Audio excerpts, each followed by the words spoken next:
The terrifying insane asylum experiments. Ones that were terrifying and slowly work our way towards the ones that were worse than death. Number 12. Rotational therapy. Rotational therapy was heavily used in the US and Europe from the 18th to 19th century and had to be one of the worst experiments ever done in an attempt to cure mental illness. Here, patients were placed on a chair. This was... I completely forgot the fucking title of the video. It's an insane asylum, so they're trying to help the patients. What? Strapped in and spun endlessly in circles. The speed would alternate every so often from a few turns to 100 rotations per minute. Now, of course, for the guy on the chair, this was absolute torture. But for the guy on the lever, this was a great way to tone the biceps. The spinning quickly caused patients to become so disoriented that they would continuously vomit. But if they were one of the lucky few, they would simply... Imagine a guy that's rotating the damn thing. Also, do not mind the background. I'm washing my sheets. It's a Sunday. Gotta wash the sheets, bro. Gotta do it like, you know, the little restart routine. But imagine a guy that's doing the twisting, bro. Does he get thrown up on? I mean, how far away is he if they're throwing up like that, and make them come to the conclusion that this will help their mental state? They think that that shifting would just switch the neurons in their brain to act like a different person? And wake up feeling well rested. The reasoning behind the experiment was based on the belief that inducing nausea and dizziness through rapid rotation could reset the mind and calm patients. Number 11. Moral therapy. Now, at first glance, moral therapy doesn't sound too bad. After all, it's simply punishing a person in a way you see fit for doing something wrong or breaking the rules. Moral therapy was heavily used in insane asylums from the 18th. But the thing is, everybody has different perspectives on different types of morals. Two different people would think stealing is a good and bad thing. They have two different perspectives on it, bro. Like, they could do anything they want to you. Anything that the moral beliefs, whatever they stand by, they can do whatever they want to you, what they see fit. You can simply steal a candy bar from a store, and this guy can strap you onto a jet and then run you right into Mount Rushmore. People beliefs or moral beliefs are crazy these days, especially these days. No, it might be worse back in the day. They're extremely ruthless. To 19th century. Now, the real problem was that mental asylum patients weren't very good at following strict rules, since many of them would simply forget the rules or weren't capable of learning from their mistakes. So they would continuously be punished back to back to back, which I could only imagine must have been incredibly frustrating, since nobody likes to break a sweat at work. But let's cover the most common punishments that were given. Patients were severely beaten. They were tossed in cells for long periods of time and denied food. They were restrained. They were forced to eat an entire bag of circus peanuts. They received cold water treatment. I've been hearing a lot of shit talk about circus peanuts. Is that bad? Is that bad? Oh my god. And of course, they were placed on rotating chairs like we previously covered. Now, the real danger with this method was that workers could subject patients to whatever discipline they wanted at any given time with little oversight. Number 10. Hydrotherapy. Hydrotherapy was yet another terrifying experiment that was used in the US and Europe. They're just doing, no. They were just doing this shit for fun. There was no. This was not a way to help them. Hydrotherapy? The 18th to 20th century. There were many methods, but I'll just cover the most common ones, beginning with the bath of surprise. Patients were placed on a wooden bridge and told to walk across it. As they began to cross, a trapdoor would suddenly open, sending them free falling into a cold lake below. This was supposedly designed to catch the person off guard in the hopes it would reset their mental state, which really goes to show this is just for fun. There's no way they actually thought that, like, random shit in your life would just completely reset your mental state. So, like, what made them come to that conclusion that, like, you know, a person with schizophrenia, basically, all right, we're gonna try to find a way to reset your mental state, so we have to scare the absolute shit out of you, and then everything would just be boom, come out of your body. You'd be like, oh my god, what happened? How did that came to the conclusion? How? It doesn't make any sense. That even in the darkest of places, there's always room for comedy. Next, the dunking baths. Patients yeah, that's were what I'm placed thinking, bro. They're just doing this for their pure entertainment. Mental patients are like people with mental disabilities are like lower beings as them. Like, they don't even see them as human at all. So if they don't see no white skin, if they don't see all four of your limbs, or if they see that you have a mental disability, bro, they're not gonna see you as human. They're not gonna give a fuck about you, bro. They're just gonna use you for entertainment or laughter, like circus animals. In a large cage, strapped in, and slowly submerged in a freezing cold lake. This was repeated until the patient was visibly on the verge of hypothermia, which was seen as a sign that the treatment was working. Then there was the wet towel treatment. Patients were tightly wrapped in ice-cold wet towels from head to toe and remained wrapped for hours. I mean, they did say like ice or ice baths resets the nervous system. Like, you know, it puts you in like it can put you in shock. So that, you know, look a little reset, like whoa, and it helps you like calm down once you realize, you know, where you are, what the fuck is happening. But over and over and over again in a damn box in a cage, and you just being dipped. Oh, like you're drowned. You're getting waterboarded. That's torture. That's not helping. And finally, the long baths. Patients were submerged in water with only their head sticking out and left inside for hours or even days. Of course, eventually straps are added to.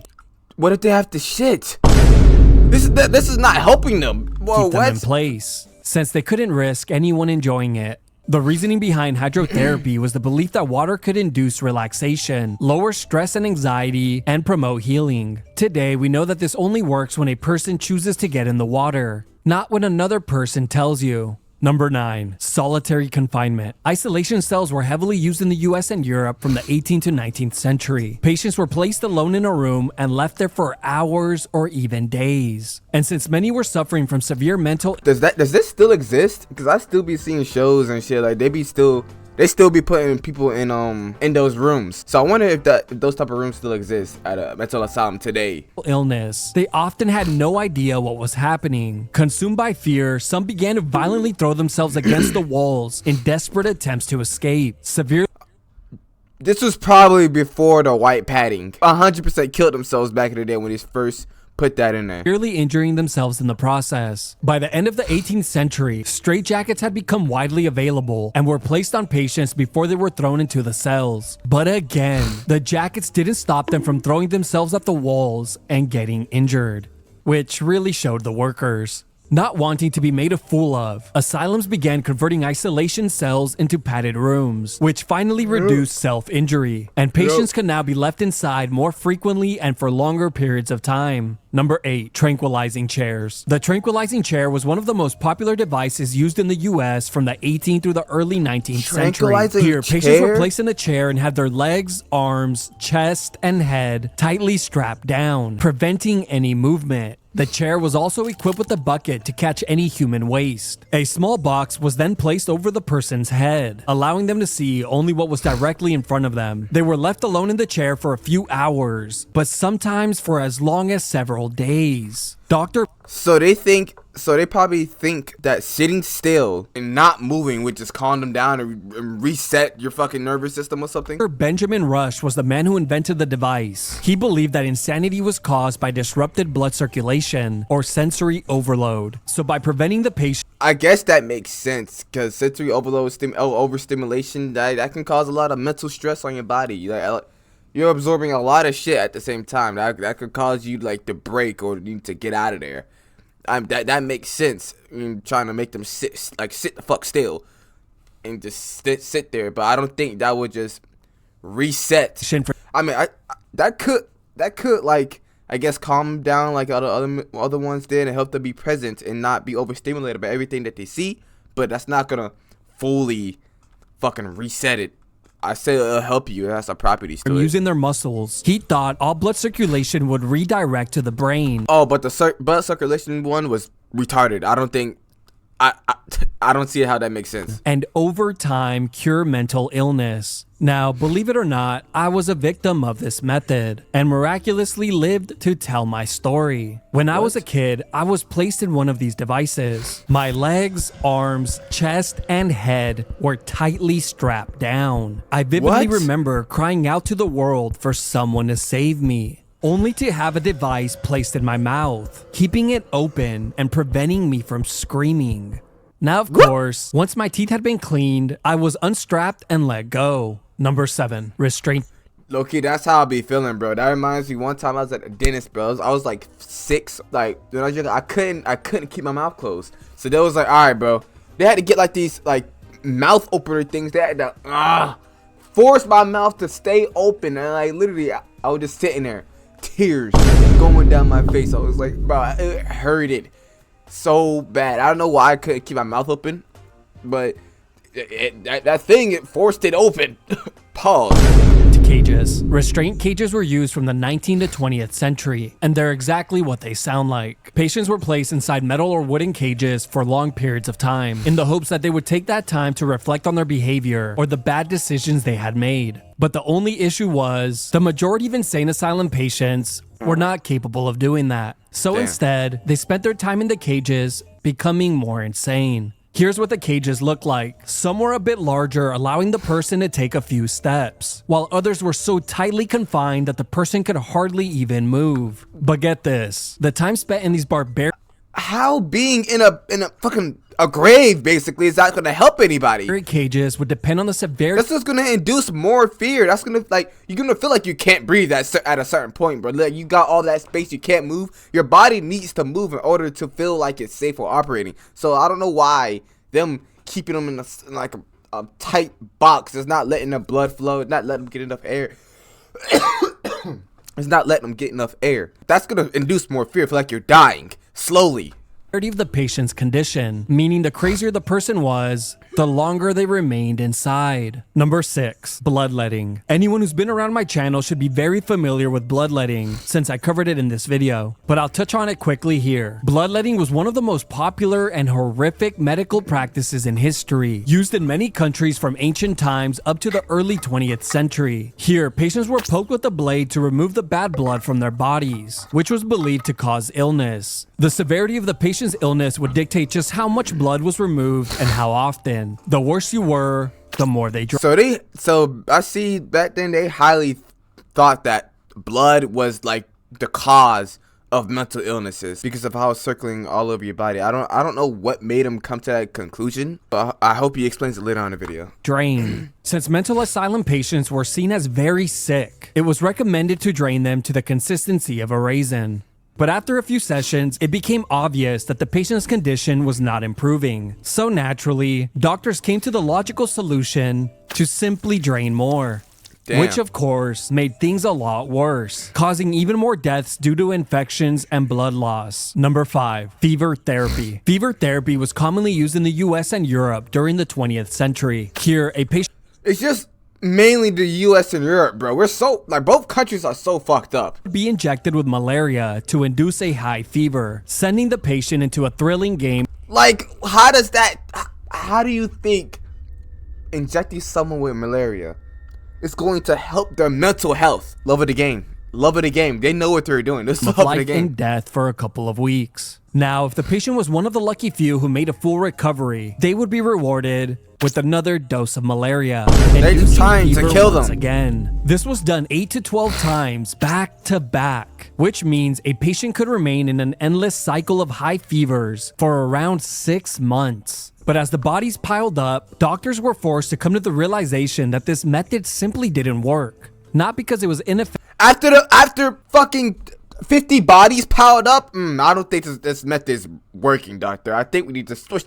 Bro, you no. But because it must have been injected into the wrong body part. So they began to inject malaria-contaminated blood directly into the person's brain. Over 1,000 patients received this terrifying treatment, and sadly, around 15% of them died directly linked to this experiment. The theory behind this was that many diseases were eliminated from the body after a person has a fever, so they figured that mental illness could also be cured the same way. Number 4, insulin shock therapy. Insulin shock therapy, also known as insulin coma therapy, was used in many countries around the world, like the US, Canada, UK, China, and Korea, from the 1920s to the 1950s. Here, mentally ill patients were placed on a bed and were injected with large doses of insulin, causing them to become hypoglycemic and slip into a coma. But the scary part was that many patients would shake or thrash around so violently after receiving their injection that they would dislocate joints or break bones. After a few hours had passed, the patient would eventually... They used to jitter that much that they just breaking everything. Like, they just gonna end up becoming the guy for SpongeBob. Like, all of his bones broken if he moves. ...actually recover and wake up, just to receive another dose the following day. This would continue on a daily basis for months. There was even a report of a patient who received this treatment for over 2 years. Now, surprisingly, many patients developed obesity thanks to glycogen storage disease, triggered by the daily insulin injections. which is just pathetic, transforming their bodies by injecting instead of achieving it the all-natural way. But sadly, obesity and seizures were not the only dangers. Some patients had it much worse. Many of them died while in a coma or suffered severe brain damage. But believe it or not, doctors would take what they could get and saw brain damage as an overall success. After all, the patients completely stopped talking. That's so crazy. They just trying to break them. They try to break them to the point where they just stop acting out. They just sit there like a vegetable. Just that seems to be their goal now. I'm seeing a pattern. That their goal is to just do some crazy shit enough to break them or just to kill them. Pain will just shut you up or just sit you down. So that's the methods that they use. That's what they thought that would work to control people. Talking to themselves, or really to anyone ever again. The theory behind the operation was that comas were believed to be able to jolt patients out of psychosis and cure them from mental illness. Number 3, electroconvulsive therapy. Electroconvulsive therapy was heavily used around the world from the 19th to the 20th century. In the 1930s, 2 Italian psychiatrists named Ugo Cerletti and Lucio Bini observed that pigs would become extremely calm after receiving an electrically induced seizure. So they figured, why not try this on humans? They first tried it on a patient who was suffering from schizophrenia. And just like the pig, the person woke up from their seizure completely relaxed. So the experiment was deemed promising. The news quickly spread, and soon doctors in psych wards around the world began experimenting with different machines and varying power outputs. But let's cover what the most common procedures look like. Patients were brought into a room, strapped to a bed, chair, or table. A rubber wedge would then be placed in their mouths to prevent them from biting off their tongues. Electrodes would be attached to their temples, and with a flip of a switch, the power was activated and the person was shocked. The electricity would eventually cause the patient to go into a seizure that could last for several minutes. But here's where things get even darker. Many of these patients remain fully awake during the entirety of the procedure. And that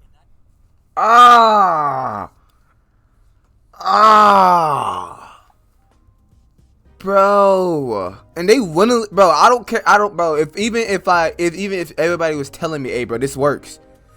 No, I'm fine, bro. I'm not gonna end up having a seizure from getting shocked and then have the possibility of feeling every ounce of pain that's going through my body. No, I'm not doing this. I could only imagine the They probably didn't even have a choice, honestly. Those are a mental asylum. levels of fear that this would bring. The experiment would be conducted on a daily basis for weeks or even months.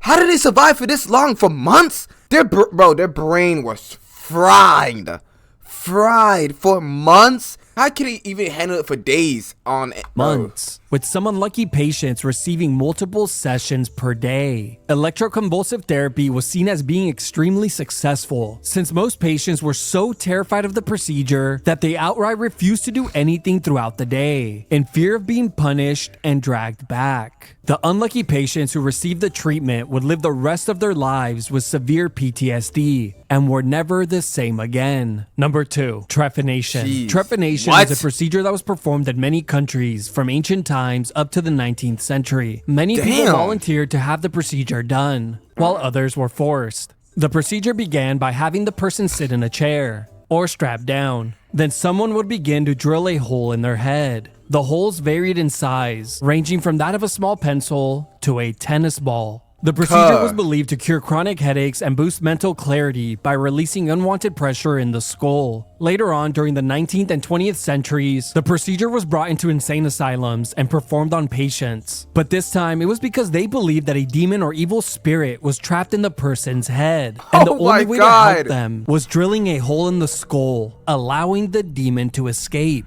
Sadly, this was before the invention of I'm surprised lobotomy is not on this list. the Ouija board. So simply asking them to leave wasn't yet an option. Many people who received the operation later died from infection. But of course, science moves on and the operations continued. Throughout history, people continue to experiment with So we did a lot of just random bullshit that we think will work. Jeez, the history of psychology and trying like mental psychology, trying to like observe the brain and how people act and trying to fix people. We did a lot of fucked up shit. I swear it was for the love of the game at this point. Different tools like drills, saws, and even hammers. The hole was even placed on. All right, hammers. No, you know that would not work. That was for the love of the game. They know that would not work. Smashing someone's skull.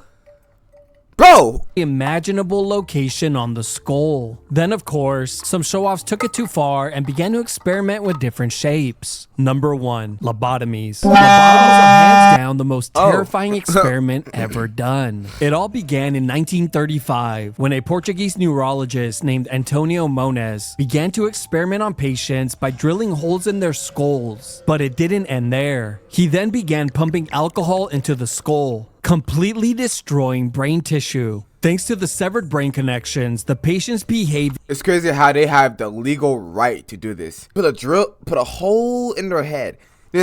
Alright, so this didn't seem to work. Let's put some alcohol in that. Yeah, let's get a little bit. Oh yeah. You feel better there, Timmy? Drastically changed, and the operation was deemed a success. But Moniz would take it a step further when he began to use a tool called a leucotome, which looked like this. He used it to sever and remove chunks of tissue from the frontal lobe, again, causing the patient's behavior to permanently change. Many patients would also lose. Yeah, it just takes parts of them away and just makes them not be able to function at all. Ability to move body parts, like their arms, legs, or even their face. Surprisingly, in turning them into a 1949, vegetable. Moniz won the Nobel Prize for discovering the lobotomy procedure, and many doctors from around the world began experimenting with it. Now, perhaps the most famous doctor in history to ever perform lobotomies has to be Walter Freeman, an absolute maniac. Freeman single-handedly performed over 4,000 lobotomies across the US from 1936 to 1967. Eventually, he created his own lobotomy method, not because it was better in any way,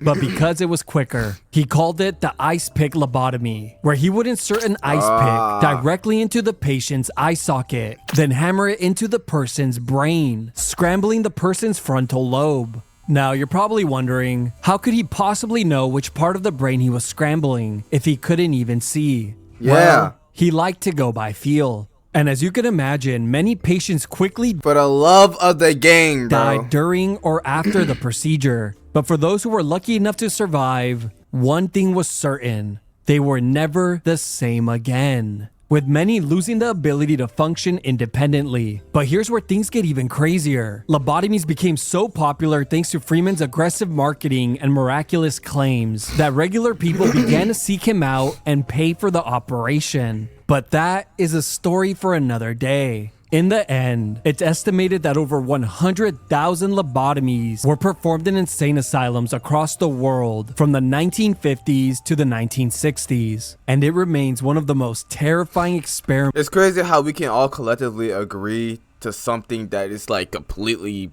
fake. Us as a human race, sometimes we can be very, very, very gullible. Very gullible. Even like, especially today's age, social media's all over the place. Like the Chorus Kitchen situation and fucking people getting exposed, bro. Like, it's so easy for a group of people just to turn on you just from one person making one claim. And yeah, we're just very gullible. That's a very sad thing. We all need to learn how to use our discernment in like a lot of moments, or choose not to follow trends like when it doesn't seem right to us. Like, even if other people tell you, if it does not feel right to you, do not follow it. Dude, don't do it. It's just that simple. Just to not become one of like these niggas. Like, see them? You don't want to become them. You don't.